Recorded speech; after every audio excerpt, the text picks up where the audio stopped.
Hi guys, Dr. Justin Berta, your tattoo business doc. Right, so it's a few videos we're doing this evening, but I wanted to do one which is the introduction to a more lengthier video, which would be about how we got to where we are in South Africa right now in business, taking everything into consideration.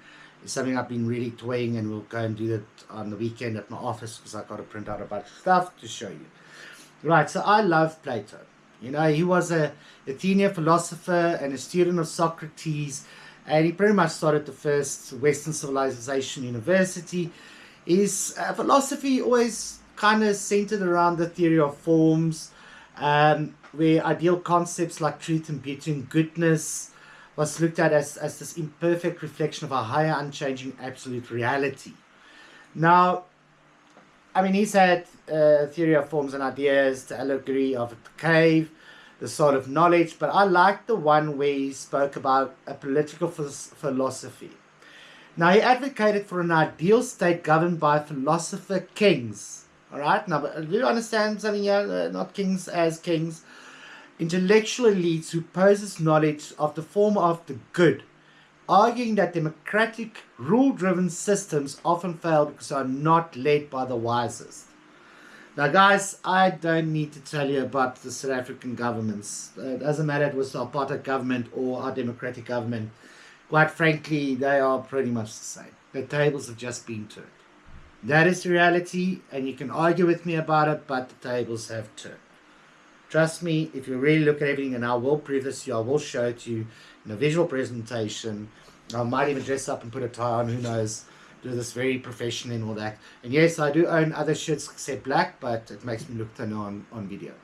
Right, so guys, when we are going to look at where we stand and how we stand there, because I can talk you to death about taxation, accounting, business management principles, corporate governance, HR, cost accounting, management accounting, I can financial accounting, I can talk you to death on all of those things.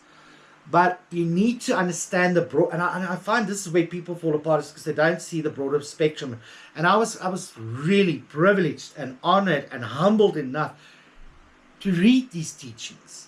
Part of my education for the last 26 years has been based on this, because the Western world is based on great philosophers over years.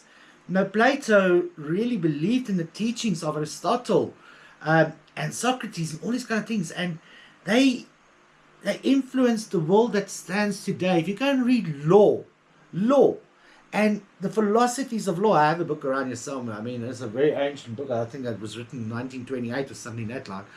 Hold on, no. I gave it to a young student at Turkey that's studying law, and he struggled to understand the basis of law and why laws are there. And I mean, that no textbook or whatever will tell you that now, because quite frankly, most of them have moved on a few thousand years later. But it's very important to understand the philosophers at the time were the people that were the wisest and had the knowledge, and they influenced societies and how people thought and how people approached things.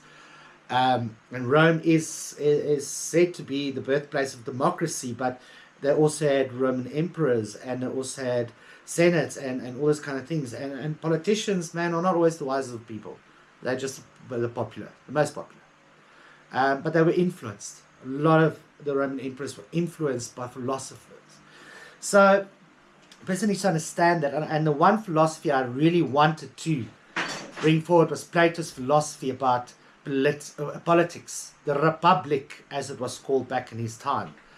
Is that the democratic state, rule-driven system often fails because they are not led by the wisest.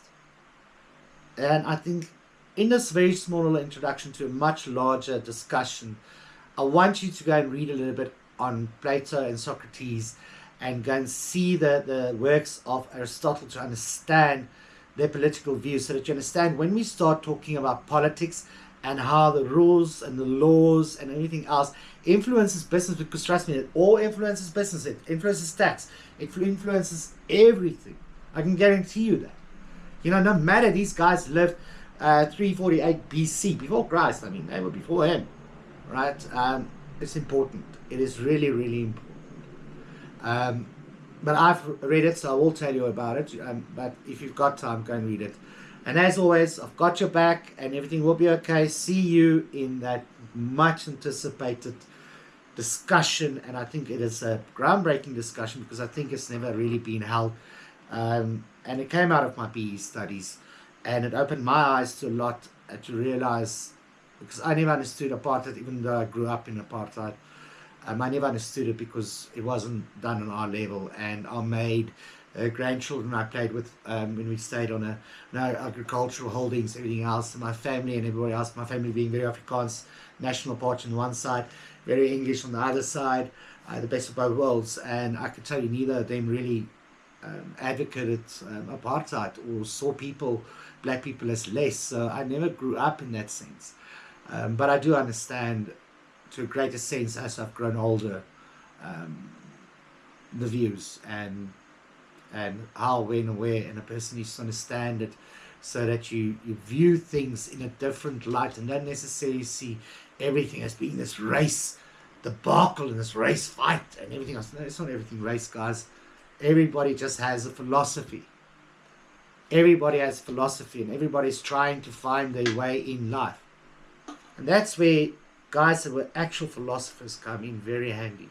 Because back in that times, guys, everything was about knowledge, knowledge, knowledge. How do we make society better? That is all of these guys, all these great philosophers. And guys that came after them. I mean, Abraham Lincoln, you know what, so many different people. Unfortunately, I don't believe in Nelson Mandela and what he did. Unfortunately, I've got my own views there, so I do not see him as a man of great wisdom. But there's been so many others. And a lot of people tell you there's been great people in music as well. You know, Freddie Mercury. Hell, there's a lot of guys. Ozzy Osbourne. All those guys. Because remember, music was once upon a time poetry. So the poets were always the musicians. So guys, I will see you in the longer session. And I have your back. And everything will be okay. I'll see you in the next session. And it's going to be a longer one, guys. Buckle up.